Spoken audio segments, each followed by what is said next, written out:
বিগত 16 বছর ফ্যাসিস্ট কর্তৃক জুলুম নির্যাতনের শিকার হয়েছি, আমরা অন্যায় অবিচারের শিকার হয়েছি।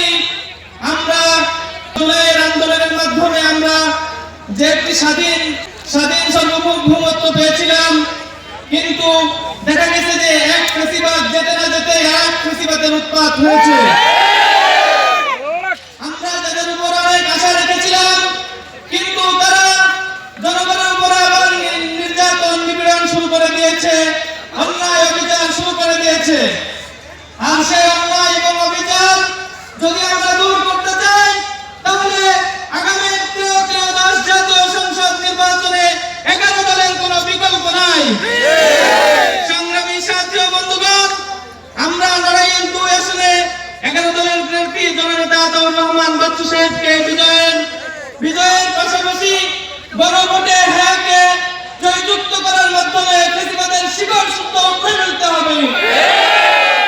ইনশাআল্লাহ যদি 11 দল ক্ষমতায় আসে, তাহলে ইনশাআল্লাহ আমাদের বাংলাদেশ হবে একটি সোনার বাংলাদেশ, সাম্য ন্যায় এবং ইনসাফের বাংলাদেশ। আমি আমার সংক্ষিপ্ত বক্তব্য এখানে শেষ করতেছি। নাসরুম মিনাল্লাহি ওয়া ফাতহুন করিম।